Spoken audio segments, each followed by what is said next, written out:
फूल कुमारी की कहानी एक भारतीय लोक कथा है जो सदियों से सुनाई जाती रही है। यह कहानी एक राजकुमारी और उसकी अद्भुत सुंदरता के बारे में है, जिसे लोग प्यार से फूल कुमारी कहते थे। आइए हम इस कहानी को विस्तार से जानते हैं। बहुत समय पहले एक समृद्ध राज्य में एक राजा और रानी रहते थे। वे दोनों बहुत अच्छे और न्यायप्रिय थे, लेकिन उनके जीवन में एक कमी थी। उनकी कोई संतान नहीं थी। वर्षों तक उन्होंने मंदिरों में पूजा की, व्रत किए और मन्नतें मांगी, लेकिन उन्हें संतान का सुख नहीं मिला। एक दिन रानी ने एक साधु को अपने राज्य में देखा। उसने साधु से आशीर्वाद मांगा कि उनके जीवन में एक संतान का आगमन हो। साधु ने रानी की भक्ति से प्रसन्न होकर आशीर्वाद दिया और कहा, रानी, तुम्हारे घर एक कन्या का जन्म होगा जो दुनिया की सबसे सुंदर कन्या होगी। उसे लोग फूल कुमारी के नाम से जानेंगे। साधु के आशीर्वाद के कुछ महीनों बाद रानी ने एक बहुत ही सुंदर कन्या को जन्म दिया। उसका नाम फूल कुमारी रखा गया, क्योंकि वह सचमुच एक फूल की तरह कोमल और सुंदर थी। उसकी सुंदरता की चर्चा पूरे राज्य में फैल गई।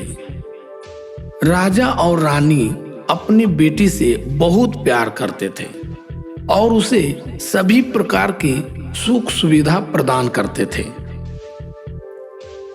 जैसे जैसे फूल कुमारी बड़ी होती गई, उसकी सुंदरता और बढ़ती गई।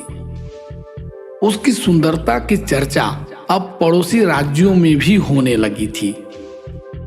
राजा ने उसे हर संभव तरीके से सुरक्षित रखने की कोशिश की, क्योंकि वह जानता था कि उसकी सुंदरता की वजह से कई लोग उसे पाने की कोशिश करेंगे। फूल कुमारी न केवल सुंदर थी, बल्कि वह बहुत समझदार और गुणवान भी थी। उसने अपने पिता के राज्य के बारे में बहुत कुछ सीखा और लोगों की सेवा में हमेशा तत्पर रहती थी। उसकी बुद्धिमानी और दयालुता से लोग उसे और भी ज्यादा प्यार करने लगे थे। एक दिन पड़ोसी राज्य के एक राक्षस को फूल कुमारी की सुंदरता के बारे में पता चला। उसने सोचा कि अगर वह फूल कुमारी को अपने साथ ले जाएगा तो उसकी शक्ति और बढ़ जाएगी। उसने अपने दूतों को भेजकर राजा को धमकी दी कि वह फूल कुमारी को उसके हवाले कर दे, नहीं तो वह पूरे राज्य को नष्ट कर देगा। राजा बहुत चिंतित हो गया। वह अपनी बेटी को राक्षस के हवाले नहीं करना चाहता था, लेकिन वह अपने राज्य की सुरक्षा को लेकर भी चिंतित था।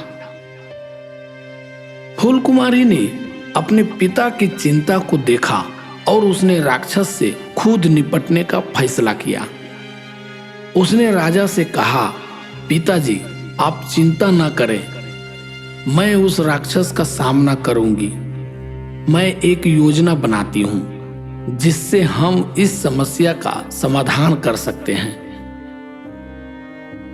फूल कुमारी ने एक जादुई फूल का उपयोग करने की योजना बनाई, जिसे केवल एक पवित्र आत्मा ही कर सकती थी।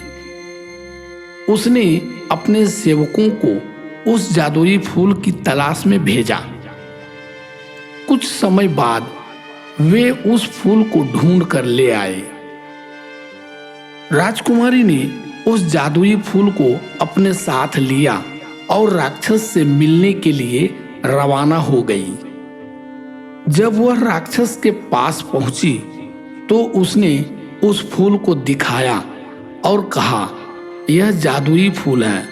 इसे सूंघते ही तुम्हारी सारी इच्छाएं पूरी हो जाएगी। राक्षस लालच में आ गया और उसने तुरंत उस फूल को सूंघा। जैसे ही उसने फूल को सूंघा, वह जादुई ताकतों के प्रभाव में आ गया और उसकी सारी बुरी शक्तियां खत्म हो गई। राक्षस की शक्ति समाप्त हो गई और वह धरती पर गिर पड़ा। फूल कुमारी ने अपनी बुद्धिमानी से राक्षस को हरा दिया और अपने राज्य को सुरक्षित कर लिया। राजा और रानी ने उसे गले लगाकर उसकी सराहना की। राज्य के सभी लोग फूल कुमारी की प्रशंसा करने लगे और उसकी बुद्धिमानी और साहस के लिए उसका नाम हमेशा के लिए अमर हो गया। तो दोस्तों, फूल कुमारी की कहानी हमें सिखाती है कि सच्ची सुंदरता बाहरी रूप में नहीं, बल्कि दिल की पवित्रता और बुद्धिमानी में होती है। यह कहानी यह भी बताती है कि जब हम किसी समस्या का सामना करते हैं तो हमें धैर्य और समझदारी से काम लेना चाहिए। फूल कुमारी ने अपनी सूझबूझ से न केवल अपने राज्य को बचाया, बल्कि अपनी बुद्धिमानी से सभी का दिल भी जीत लिया। धन्यवाद। अगर ये कहानी आपको अच्छी लगी तो वीडियो को लाइक करें, इस चैनल को सब्सक्राइब करें और अपने मित्रों को भी ये वीडियो शेयर करें। धन्यवाद।